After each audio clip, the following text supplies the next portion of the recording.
ನಮಸ್ಕಾರ ಎಲ್ಲರಿಗೂ. ಇವತ್ತಿನ ವಿಡಿಯೋದ ಟೈಟಲ್ ನೋಡಿ, ಇವತ್ತಿನ ಟಾಪಿಕ್ ಈಗಾಗಲೇ ಗೊತ್ತಾಗಿರ್ಬೋದು. ಇದರ ಬಗ್ಗೆ ಸಾಮಾನ್ಯವಾಗಿ ತುಂಬಾ ಟೈಮಿಂದ ಪ್ರೆಗ್ನೆನ್ಸಿಗೆ ಟ್ರೈ ಮಾಡ್ತಿರುವಂತಹ ಕಪಲ್ಸ್ಗೆ ಈ ತರ ಡೌಟ್ ಅಥವಾ ಸಂದೇಹ ಬರ್ಬೋದು.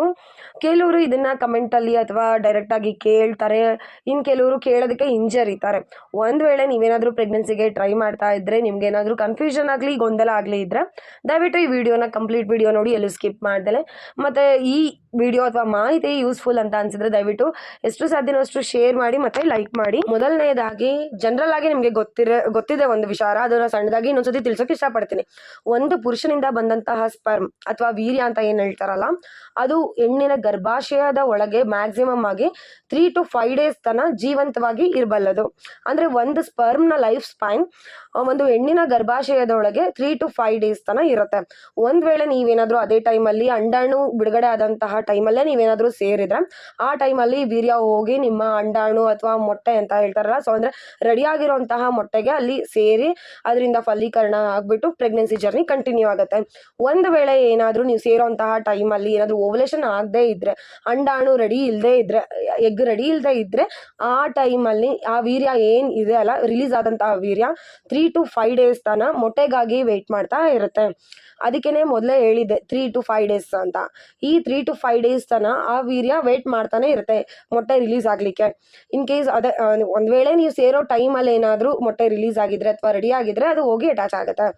ಸಿಮಿಲರ್ಲಿ ಒಂದು ಹೆಣ್ಣಿನ ಓವಮ್ ಅಂತ, ಅಂಡಾಣು ಅಂತ ಏನ್ ಹೇಳ್ತಾರಲ್ಲ, ಸೊ ಅದೇನು ಸಿಂಪಲ್ ಆಗಿ ಜನರಲ್ ಆಗಿ ಏನ್ ಹೇಳ್ತಾರಲ್ಲ, ಮೊಟ್ಟೆ ಎಗ್ ಅಂತ ಏನ್ ಹೇಳ್ತಾರಲ್ಲ, ಸೊ ಅದರ ಲೈಫ್ ಸ್ಪೈನ್ 18ರಿಂದ 24 ಗಂಟೆ ಮಾತ್ರ ಇರುತ್ತೆ. ಒಂದು ಸಲ ಓವಲೇಷನ್ ಆದ್ಮೇಲೆ, ಒಂದು ಸಲ ಅಂಡಾಣು ಬಿಡುಗಡೆ ಆದ್ಮೇಲೆ, ರಿಲೀಸ್ ಆದ್ಮೇಲೆ ಅದರ ಲೈಫ್ ಸ್ಪೈನ್ 18ರಿಂದ 24 ಗಂಟೆ ಮಾತ್ರ. ಸೊ ಆ ಒಂದು 18ರಿಂದ 24 ಗಂಟೆ ಒಳಗಡೆನೆ ವೀರ್ಯ ಬಂದು ಅದಕ್ಕೆ ಬಂದು ಕೂಡ್ಬೇಕು. ಆವಾಗ್ಲೇನೆ ಪ್ರೆಗ್ನೆನ್ಸಿ ಜರ್ನಿ ಕಂಟಿನ್ಯೂ ಆಗೋದು. ಒಂದು ವೇಳೆ ಬಿಡುಗಡೆ ಆದಂತಹ ಎಗ್ಗೆ ಯಾವುದೇ ಸ್ಪರ್ಮ್ ಅಟ್ಯಾಚ್ ಆಗದೆ ಇದ್ರೆ ಕೆಲವು ದಿನಗಳಲ್ಲಿ ಅದು ಬ್ರೇಕ್ ಆಗ್ಬಿಟ್ಟು ಪೀರಿಯಡ್ಸ್ ಮೂಲಕ ಹೊರಗೆ ಬರುತ್ತೆ. ಸೊ ಇದು ಜನರಲ್ ಆಗಿ ಗೊತ್ತಿರಬೇಕಾದಂತ ವಿಚಾರ ಇದು. ಇವಾಗ ಪ್ರೆಗ್ನೆಂಟ್ ಆಗ್ಬೇಕಾದ್ರೆ ಓವಲೇಷನ್ ಆದಂತ ಟೈಮಲ್ಲಿ, ಅಂದ್ರೆ ಅಂಡಾಣು ಬಿಡುಗಡೆ ಆದಂತ ಟೈಮಲ್ಲಿ ನೀವು ಸೇರ್ಬೇಕಾಗತ್ತೆ. ಸೊ ಅವಾಗ ಸೇರಿದ್ರೆ ಮಾತ್ರ ನೀವು ಪ್ರೆಗ್ನೆಂಟ್ ಆಗೋದಕ್ಕೆ ಚಾನ್ಸಸ್ ಇರೋದು, ಒಂದ್ ವೇಳೆ ನೀವು ನ್ಯಾಚುರಲ್ ಆಗಿ ಪ್ರೆಗ್ನೆನ್ಸಿಗೆ ಟ್ರೈ ಮಾಡ್ತಾ ಇದ್ರೆ. ಇವಾಗ ಅಂಡಾಣು ಬಿಡುಗಡೆ ಯಾವಾಗ ಆಗುತ್ತೆ ಅಂದ್ರೆ, ನಿಮ್ಮ ಪೀರಿಯಡ್ಸ್ ಇವಾಗ ರೆಗ್ಯುಲರ್ ಇದೆ ಅಂತ ಅಂದ್ರೆ, ಎವ್ರಿ ಮಂತ್ ರೆಗ್ಯುಲರ್ ಆಗಿ ಆಗ್ತಾ ಇದ್ರೆ, ಆ ಟೈಮಲ್ಲಿ ಪೀರಿಯಡ್ ಆದಂತಹ 10ರಿಂದ 20 ದಿನಗಳ ಒಳಗೆ ಓವಲೇಷನ್ ಆಗುವಂತಹ, ಅಂದ್ರೆ ಅಂಡಾಣು ಬಿಡುಗಡೆ ಆಗುವಂತಹ ಚಾನ್ಸಸ್ ಜಾಸ್ತಿ ಇರುತ್ತೆ. ಇನ್ನು ಕೂಡ ಎಕ್ಸಾಕ್ಟ್ ಡೇಟ್ ಹೇಳ್ಬೇಕು ಅಂತ ಅಂದ್ರೆ, ನಿಮ್ಮ ಪೀರಿಯಡ್ ಸೈಕಲ್ 28ರಿಂದ 30 ದಿನ ಇದ್ರೆ, ಅಂದ್ರೆ ಎವ್ರಿ ಮಂತ್ 28 ದಿನದಿಂದ 30 ದಿನಗಳ ಒಳಗಡೆ ನೀವು ಪೀರಿಯಡ್ಸ್ ಆಗ್ತಾ ಇದ್ರೆ, ಆಗ ನಿಮ್ಗೆ ಪೀರಿಯಡ್ಸ್ ಆದಂತಹ 14ರಿಂದ 16 ದಿನಗಳ ಒಳಗಡೆನೆ ಓವಲೇಷನ್ ಆಗುವಂತಹ ಚಾನ್ಸಸ್ ಜಾಸ್ತಿ ಇರುತ್ತೆ, ಅಥವಾ ಹೈ ಫರ್ಟೈಲ್ ಡೇಸ್ ಅಂತ ಕೂಡ ಕರಿಬಹುದು. ಇವಾಗ ಓವಲೇಷನ್ಗೆ ಆಗುವಾಗ ಕೆಲವು ಲಕ್ಷಣಗಳು ಕೂಡ ಇರುತ್ತೆ. ಪ್ರತಿಯೊಬ್ಬರಿಗೂ ಕೂಡ ಇದೇ ಲಕ್ಷಣಗಳು ಕಾಣಬೇಕು ಅಥವಾ ಇದೇ ಲಕ್ಷಣಗಳು ಎಲ್ಲರಿಗೂ ಕಾಣಿಸ್ಬೇಕು ಅಂತ ಏನಿಲ್ಲ, ಏಕೆಂದ್ರೆ ಎಲ್ಲರೂ ಡಿಫ್ರೆಂಟ್ ಇರ್ತಾರೆ. ಸೊ ಕೆಲವರಿಗೆ ಇದು ಲಕ್ಷಣಗಳು ಕಾಣಿಸ್ಕೊಳ್ಳುತ್ತೆ, ಕೆಲವರಿಗೆ ಕಾಣಿಸ್ಕೊಳ್ಳೋದಿಲ್ಲ. ಸೊ ಹಾಗಾಗಿ ಕರೆಕ್ಟ್ ಆಗಿ ಓವಲೇಷನ್ ಟೈಮಲ್ಲಿ ಸೇರೋದು ತುಂಬಾನೇ ಇಂಪಾರ್ಟೆಂಟ್ ಆಗಿರುತ್ತೆ.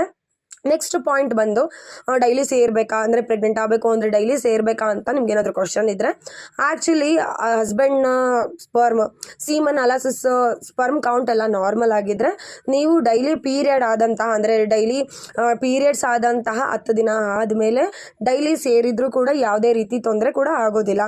ಇನ್ಫ್ಯಾಕ್ಟ್ ನೀವು ಪ್ರೆಗ್ನೆನ್ಸಿ ಆಗೋದಕ್ಕೆ ಜಾಸ್ತಿ ಚಾನ್ಸಸ್ ಕೂಡ ಇರುತ್ತೆ ಡೈಲಿ ಸೇರೋದ್ರಿಂದ. ಒಂದು ವೇಳೆ ನಿಮ್ಮ ಹಸ್ಬೆಂಡ್ನ ಕೌಂಟ್ ಕಡಿಮೆ ಇದೆ, ಅಥವಾ ನಿಮ್ಮ ಡಾಕ್ಟ್ರೇ ಅಡ್ವೈಸ್ ಮಾಡಿದ್ದಾರೆ, ಅಥವಾ ತುಂಬ ಜನ ಈಗ ಅಂದರೆ ಇಬ್ಬರು ಕೂಡ ಕಪಲ್ಸ್ ಕೂಡ ವರ್ಕಲ್ಲಿದ್ದಾರೆ, ತುಂಬ ಪ್ರೆಷರ್ ಇದೆ, ಅಥವಾ ಕೆಲವರು ಗಂಡ ಹೆಂಡತಿ ಇಬ್ಬರು ದೂರ ಇರ್ತಾರೆ, ಆ ಥರ ಇರೋದಿಲ್ಲ, ವೀಕೆಂಡ್ಗೆ ಮಾತ್ರ ಬರೋದು ಅಂತ ಅವರು ಆದರೆ ಏನು ಮಾಡ್ಬೋದು ಅಂದರೆ, ಓವಲೇಷನ್ ಟೈಮಲ್ಲಿ ಒಂದು ದಿನ ಬಿಟ್ಟು ಒಂದು ದಿನ ಸೇರಿದರೆ ಪ್ರೆಗ್ನೆಂಟ್ ಆಗೋ ಚಾನ್ಸಸ್ ಇರುತ್ತೆ. ಇದು ಡಿಸಿಷನ್ ಕಂಪ್ಲೀಟ್ ಆಗಿ ಕಪಲ್ಸ್ ಮೇಲೆ ಇರುತ್ತೆ, ಅಂದರೆ ಯಾರೆಲ್ಲ ಪ್ರೆಗ್ನೆನ್ಸಿಗೆ ಟ್ರೈ ಮಾಡ್ತಾ ಇರ್ತೀರಲ್ಲ, ಸೊ ಈ ಡಿಸಿಷನ್ ಎಲ್ಲ ಅವ್ರ ಮೇಲೆ ಬೀಳುತ್ತೆ. ಒಂದು ವೇಳೆ ಓವಲೇಷನ್ ಟೈಮಲ್ಲಿ ಡೈಲಿ ಸೇರಿದ್ರು ಕೂಡ ಯಾವುದೇ ತೊಂದರೆ ಇರೋದಿಲ್ಲ. ಒಂದು ವೇಳೆ ಬಿಟ್ಟು ಒಂದು ದಿನ ಸೇರಿದ್ರು ಕೂಡ ಪ್ರೆಗ್ನೆನ್ಸಿ ಚಾನ್ಸಸ್ ಜಾಸ್ತಿ ಮಾಡ್ಬೋದು. ಏಕೆಂದರೆ ಒಂದು ದಿನ ಬಿಟ್ಟು ಒಂದು ದಿನ ಸೇರಿದರೆ ಸ್ಪರ್ಮ್ ಕ್ವಾಂಟಿಟಿ ಮತ್ತು ಕ್ವಾಲಿಟಿ ಕೂಡ ಚೆನ್ನಾಗಿರುತ್ತೆ ಮತ್ತು ಜಾಸ್ತಿ ಇರುತ್ತೆ. ಸೊ ಹಾಗಾಗಿ ಒಂದು ದಿನ ಬಿಟ್ಟು ಒಂದು ದಿನ ಸೇರಿದರೆ ಪ್ರೆಗ್ನೆಂಟ್ ಆಗೋ ಚಾನ್ಸಸ್ ಇದೆ, ಅಥವಾ ಓವಲೇಷನ್ ಟೈಮಲ್ಲಿ ಡೈಲಿ ಸೇರಿದ್ರು ಕೂಡ ಪ್ರೆಗ್ನೆಂಟ್ ಆಗೋ ಚಾನ್ಸಸ್ ಇದೆ. ಈ ಒಂದು ವಿಡಿಯೋ ಯೂಸ್ಫುಲ್ ಆಗುತ್ತೆ ಅಂತ ಅನ್ಕೊತೀನಿ, ಹೆಲ್ಪ್ಫುಲ್ ಆಯಿತು ಅಂತ ಅನ್ಕೊತೀನಿ. ನಿಮಗೆ ಯೂಸ್ಫುಲ್ ಅನಿಸಿದ್ರೆ ದಯವಿಟ್ಟು ಎಷ್ಟು ಸಾಧ್ಯನೋ ಅಷ್ಟು ಶೇರ್ ಮಾಡಿ ಮತ್ತು ಲೈಕ್ ಮಾಡಿ. ಇನ್ನೂ ನನ್ನ ಚಾನಲ್ನ ಸಬ್ಸ್ಕ್ರೈಬ್ ಮಾಡಿಲ್ಲ ಅಂದರೆ ದಯವಿಟ್ಟು ಸಬ್ಸ್ಕ್ರೈಬ್ ಮಾಡಿ. ಧನ್ಯವಾದಗಳು. ಜೈ ಶ್ರೀರಾಮ್.